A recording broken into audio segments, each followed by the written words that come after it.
similar thing while doing some sort of impacts or some sort of graphs for your study. So if you see the blue lines, occurrence of disasters are increasing or decreasing? Increasing. So the average line is increasing. In some cases it's decreasing, some cases it's increasing, but average is the increasing trend. Trend is called the trend analysis. So when you use the trend analysis, so trend shows that it's increasing, average. And the economic loss also increasing. Trend is also increasing because of what?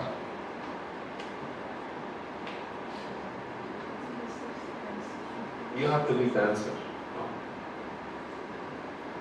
I have given you two cases. One is the disasters are increasing by years. So you can see 1970 to 2015 here, till almost recent.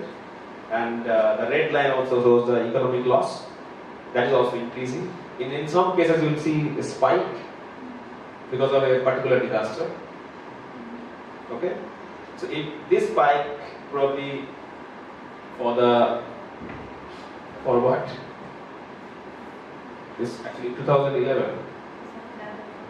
2011 there are two major disasters happened. One is in Thailand, another is in Japan. Tsunami and nuclear meltdown and many other things, earthquake. So that was also a huge economic loss. In Thailand also that was a huge economic loss. That was the two major. There are other minor disasters also. So 2011 you have a huge economic loss, spike. So what are the reasons behind that? Why the disaster, average disaster occurrence and economic loss both are increasing? Okay, new point came up, climate change. Any other things?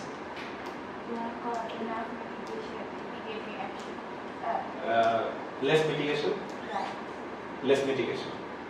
Okay. Please express your views. You can discuss. Lack of preparedness, lack of mitigation, and one person says about climate change. All three are valid points. Any other points to include? I don't know. Vulnerability. Vulnerability increased. Okay.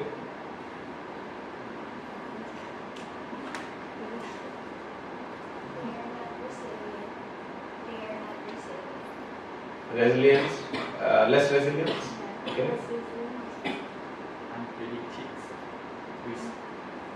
Unpredicted risk. Okay. Okay, so you can write down, we have some more slides on the predictability. Whether we are actually doing the predictability prediction or not. So we have some cases we will discuss with your points. Okay, with the climate change, mitigation and preparedness and also resilience. Right? Almost linked. Climate change is a little bit on the different side because of the climate change. Probably disaster may not increase. Probably the frequency of disaster. Some sort of apps which can give you the prediction for the rainfall and other things. Not about your weather data. You also have in the weather.com and AccuWeather and all this. That also give you the weather data. Yes, that is the weather data. It's not the weather forecast. Also you will get the forecast local level, right? But this is little different for that from that what already you have installed in your system. Okay? What is the difference between these?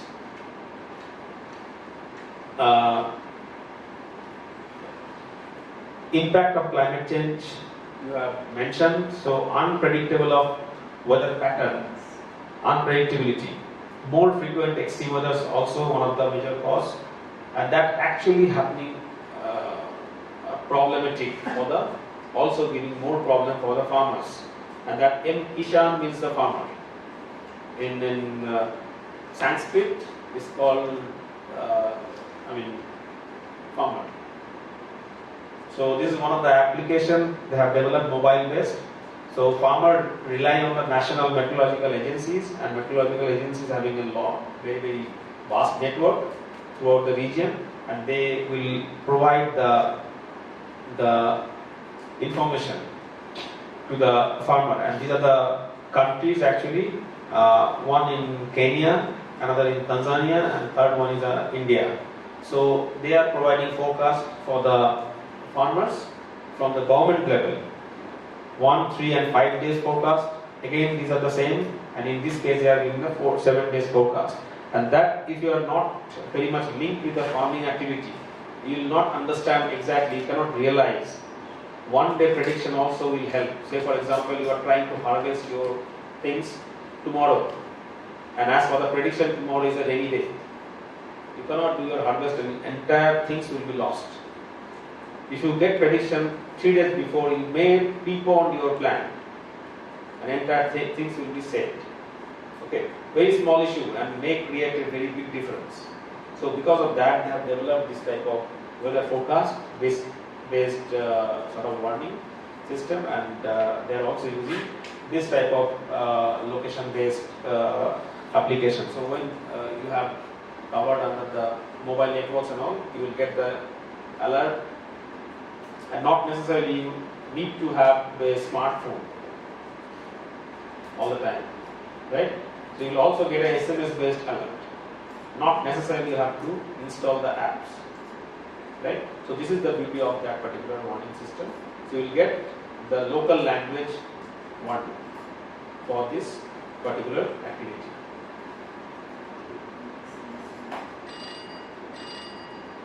So similar type of warning people are also using for the landslide prediction.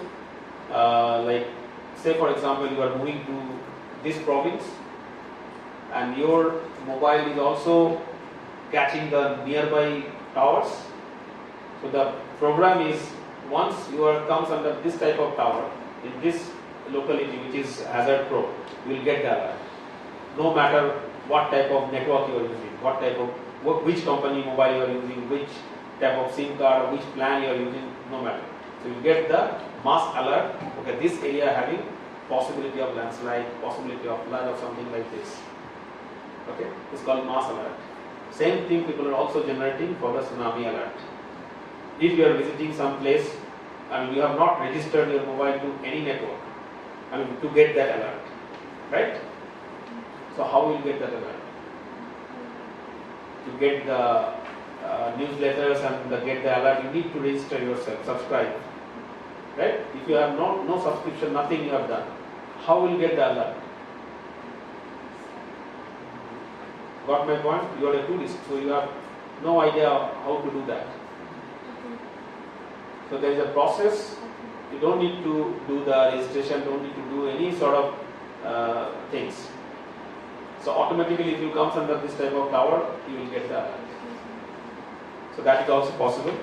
And this is the some new technologies for the disaster management. People have adapted in the left side. You will find that different type of technologies, like starting from the seismic surveillance, from early warning system, telephone-based information or the warning capabilities, and the space-based application like remote sensing and other things. Say for example, if this area is affected by flood and Thailand don't have their own dedicated satellites, so who will provide the picture?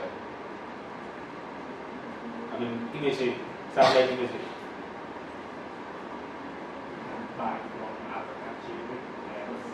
Why they will provide?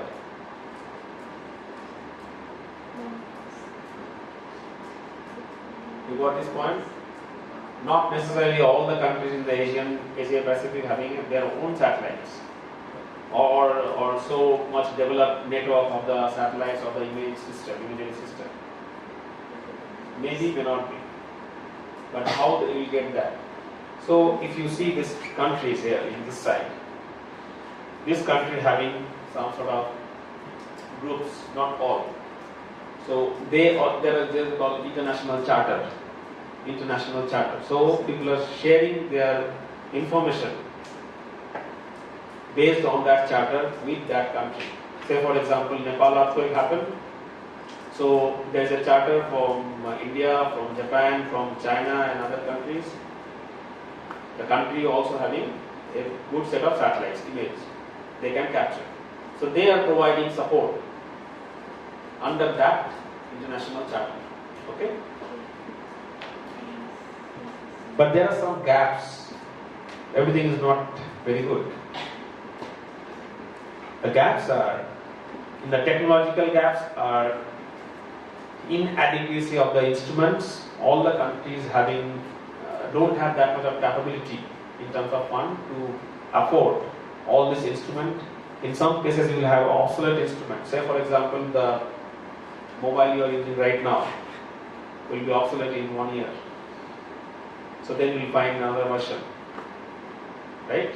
Like Galaxy 8, not coming up right now, but it's in the process. You heard about this? No. Samsung Galaxy 8, the new model. Okay, so once, in every year or in 2-3 years time, any technology are also changing. Maybe in your childhood or your school level, probably you have seen that computer screen, that big one. Have you seen that?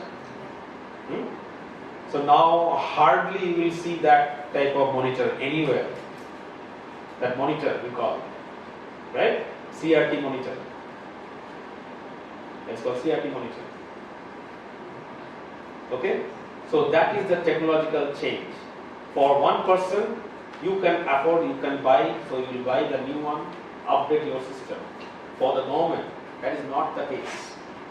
So you have some instrument, you have invested a lots of money to develop the infrastructure today. Immediately next year you cannot do that. You don't have that much of fund.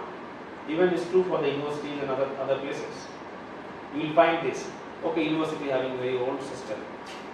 Sometimes they are developing, updating in a routine basis 2-3 years time.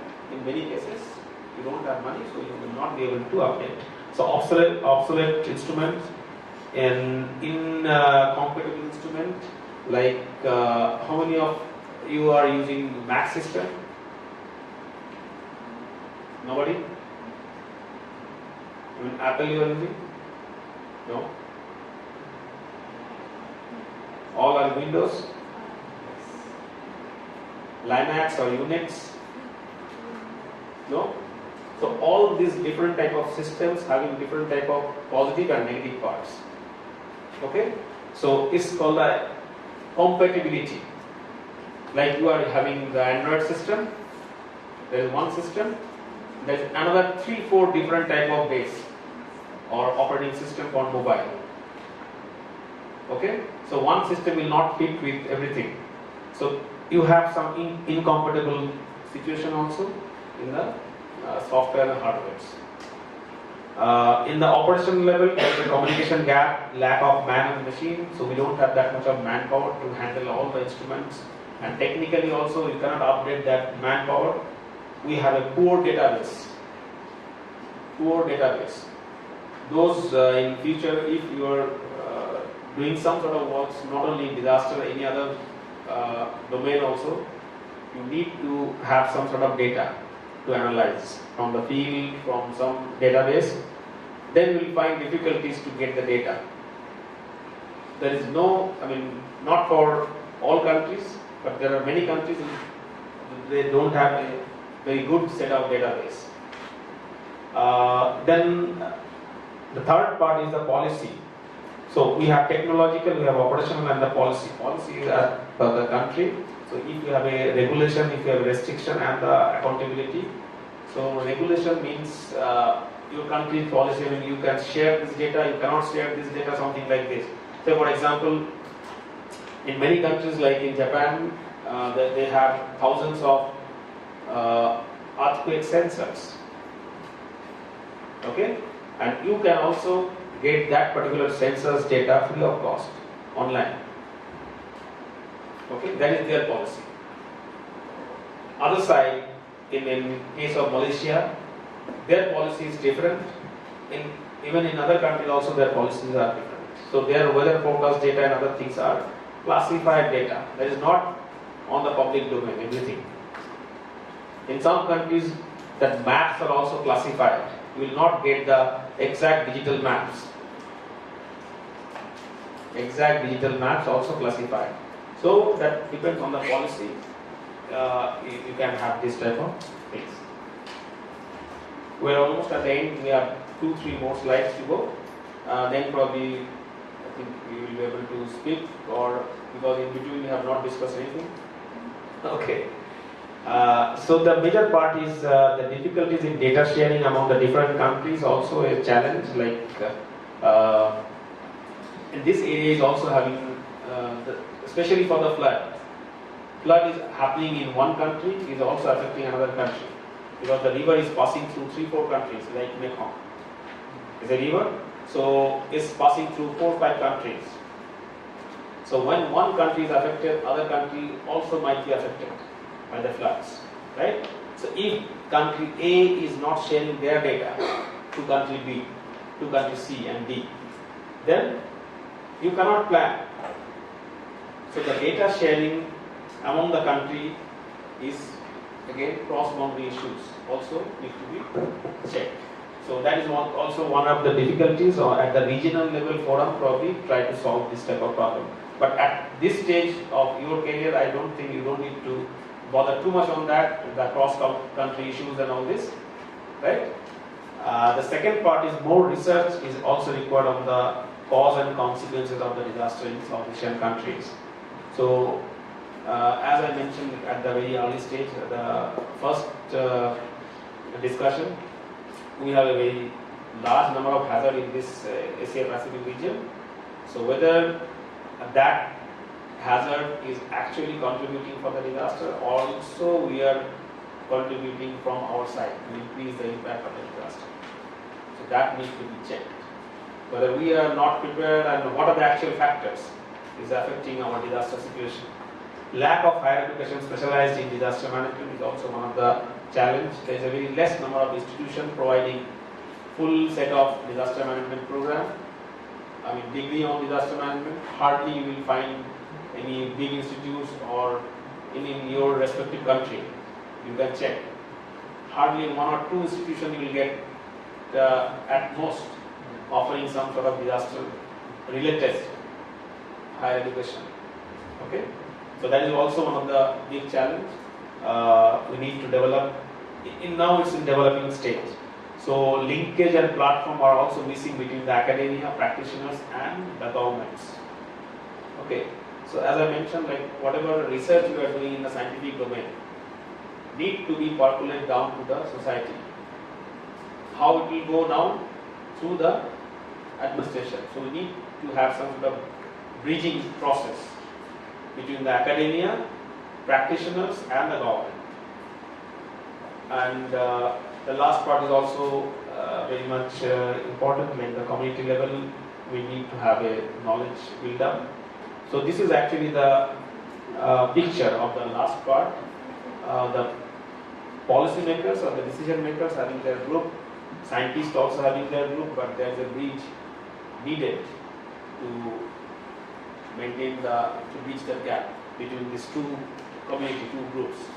Okay, all the scientific interventions are not exactly applicable or applying in the context of the disaster management, or maybe otherwise also development. This slide actually shows the disaster management program in AIT. So we are offering, like this interdisciplinary, as I mentioned in the first also, is catering to the science, engineering, technology, development, management, and social sciences, both. I mean, all the different sort of, this is called interdisciplinary program. It's not exclusively for the engineers, or not exclusively for the social scientists. It's a mixed sort of thing. And these are the different courses under this particular program. I've given you that brochure, you can go through. Okay, so I'll stop here. I think it's more than what I was planning to deliver. Okay. Is that okay, or we need some more? Okay, thank you. So maybe it's open for question. If you have any sort of questions or anything, please feel free to discuss.